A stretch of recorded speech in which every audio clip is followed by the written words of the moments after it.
And Britain plan on exploring more opportunities to boost tourism, cultural exchanges, and education programs. In addition, the two nations will also discuss hot regional issues and international challenges, including the post-Brexit Sino-British trade relations. Now, what you're seeing is the live images of the Great Hall of the People, where Prime Minister Theresa May is currently attending a welcome ceremony by the Chinese government. As you can see here, Ms. May is shaking hands with Chinese officials. May is planning on visiting Beijing, Shanghai, Wuhan during her 3-day visit. And this is her first official visit since becoming UK's Prime Minister in July of 2016.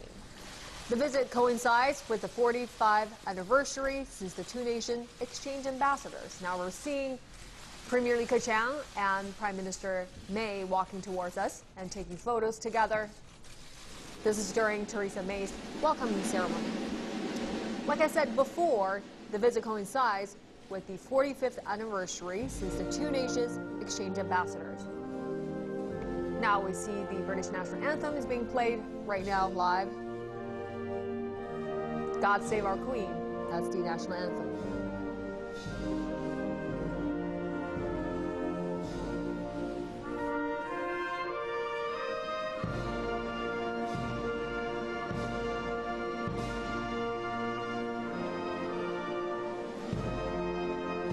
Now, the visit also came after the two sides forged a brand new strategic relations in 2015, ushering in a new age, which is also dubbed the Golden Era.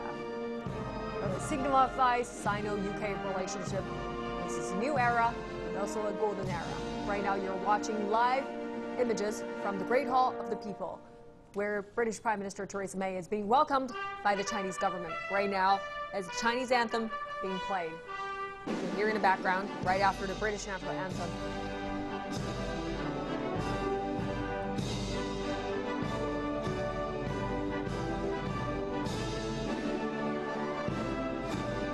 This is the live images from the Great Hall of the People. Right now, Premier Li Keqiang and Prime Minister Theresa May are holding a ceremony to welcome her visit. And they are playing the national anthems from both countries. First is God Save the Queen. Now it's playing the Chinese national anthem. And I'll say Theresa May will, in her China tour, seek new trade deals and strengthen Sino-Britain ties as uncertainties over Brexit loom large. China will likely turn an eye to the City of London, the UK's premier financial center, with possible talk of new cross-border investment channels.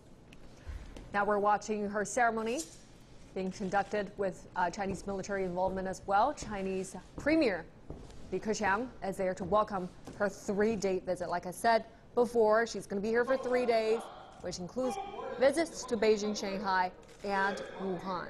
And this is her first official visit since being elected Prime Minister. We know that Brexit vote happened in June of 2016, and after the British people voted to leave the European Union, then Prime Minister David Cameron resigned, and the Conservative Party elected Ms. May as their new Prime Minister.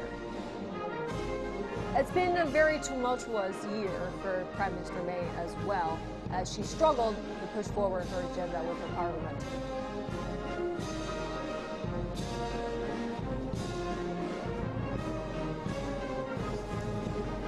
This is a very important day for Sino-UK relations, as Ms. May has called this, many have called this a golden era and a new era for Sino-British relations.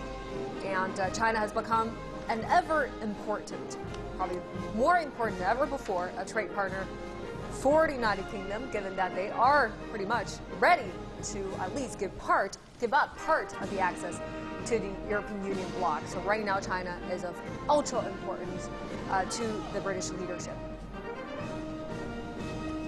Now, for more on Ms. Theresa May's visit, let's speak with our studio guest, Professor Liu Baocheng, Dean of the Center for International Business Ethics at the University of International Business and Economics. Thank you so much for being here, Professor Liu. This is a very exciting day. We see Theresa May is being welcomed and two countries' national anthem being played at the Great Hall of the People. But let's talk about Sino-UK relations. Do you think the Brexit actually presents a very unique opportunity to improve Sino-UK relations, given that they're pretty much have to be ready to sort of give up at least part of the European Union bloc. Well, it is our Chinese belief and assumption that a friend in need is a friend indeed. Now that the UK has decided to exit the EU, and they are trying to readjust their diplomacy and also international relationship with particularly major political powers and the economies, and China, of course, is the top priority for their consideration. And there has been very much progress since 2010 in terms of the trade growth and economic ties, and particularly since 2015 there has been interwoven relationship in terms of the first participation of the AIIB, and also the Chinese financial hub that is being opened over there. So now it is really a critical juncture. But I have to remind that from China's perspective, we cannot really take it as a unique opportunity for the Brexit, because the Brexit does not mean that they are completely getting isolated from EU. So therefore, we have to keep a very close watch of how the exit is going to take place. Absolutely. It's been over a year, and it looks like the progress has been very slow and painful. Well, let's talk about the Belt and Road Initiative.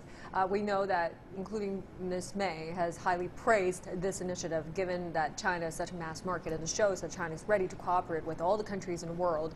But let's talk about how can the UK utilize the Belt and Road opportunities to improve and increase mutual investment between the UK and China.